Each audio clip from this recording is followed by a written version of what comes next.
It was a strange place for two teenage boys to be, lying on the train tracks in the middle of the woods near Bryan, Arkansas. By the time the three men in the lead engine of the northbound Union Pacific saw the boys, it was already too late. Risking derailment, the engineer threw the mile-long train into emergency and laid down on its horn. Despite the vibration of the tracks, the screeching of metal against metal, and the deafening blast of the horn, the boys didn't move. The train's powerful headlight allowed the engineer, conductor, and brakeman to see that the boys were lying side by side across the tracks in identical positions, their bodies partially covered with a tarp. Moments later, the train overtook the motionless boys. The victims were Don Henry, 16, and Kevin Ives, 17, both of Saline County, Arkansas. They would have started their senior year at Bryan High School the next day. Kevin had spent the night at Don's house, and the two had ventured outside a little after midnight, never to return. Little did anyone know at the time that these two friends had unwittingly stumbled upon an underworld of drug smuggling and government corruption. A cover-up of unbelievable proportions was about to begin.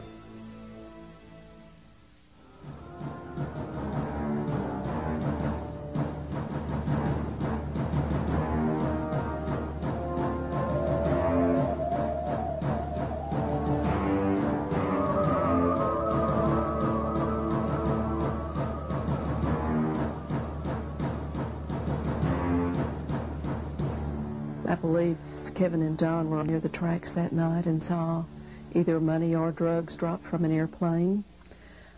I believe that law enforcement officers killed them, and the cover-up began immediately.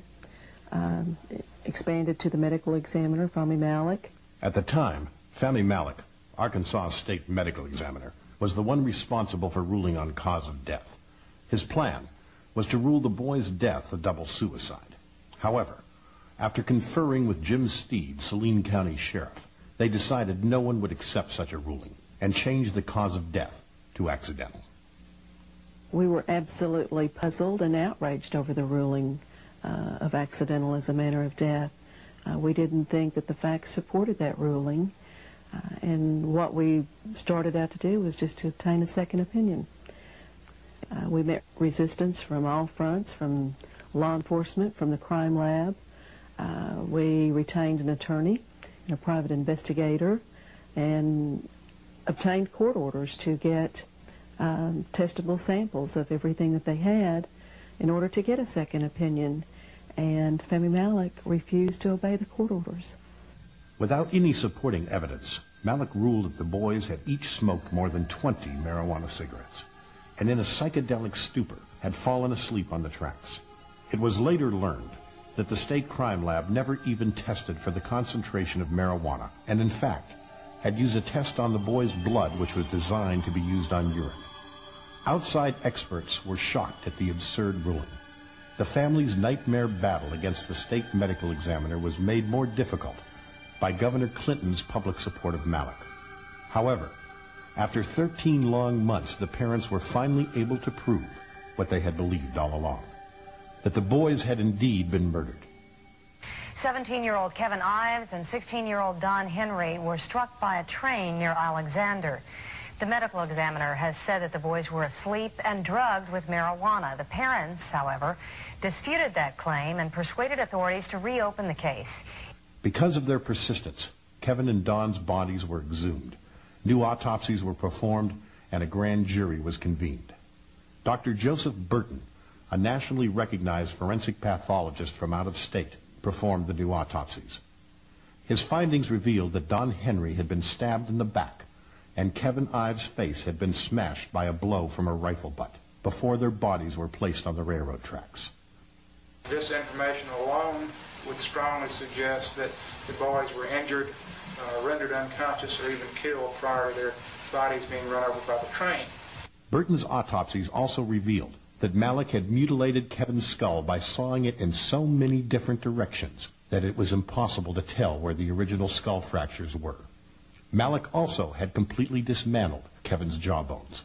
Burton stated he had performed thousands of autopsies and had never seen anything like it.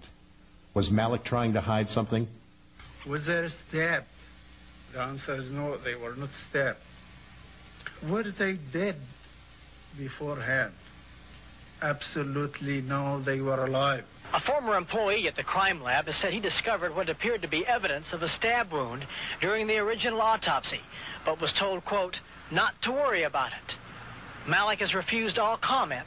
The deaths of these two boys most probably were not accidental deaths, but that they met their death as a result of injuries inflicted on them by other people or another person. In addition to Burton, 2 other forensic pathologists and 7 forensic investigators with more than 100 years accumulated experience investigating homicides reviewed the case.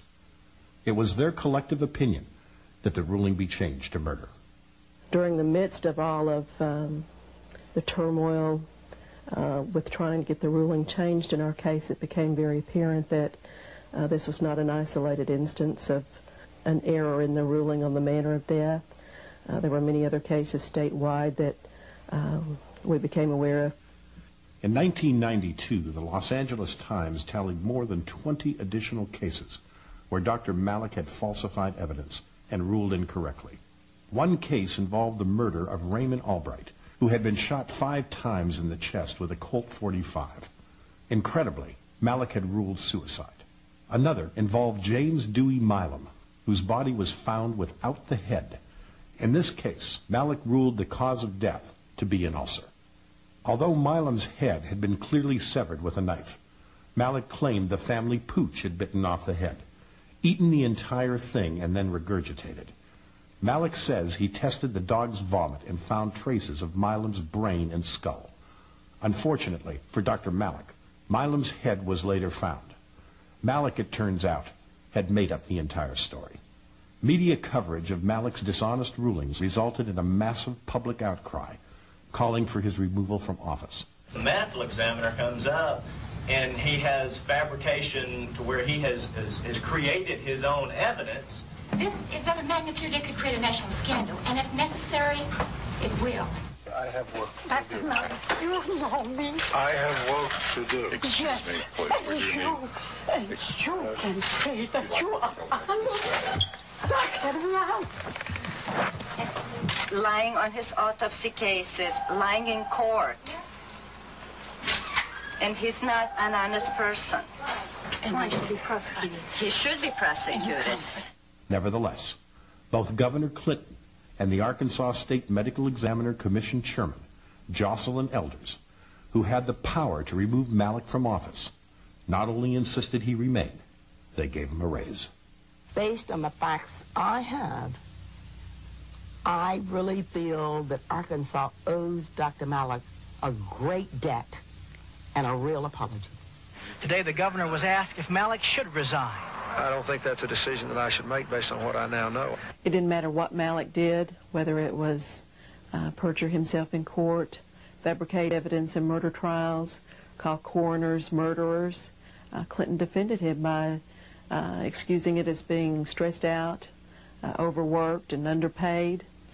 His testimony compromised evidence in a lot of felony cases in Arkansas. And it was very transparent that Fahmy Malik had some kind of hold over Bill Clinton. The end result was that he was given a $14,000 raise.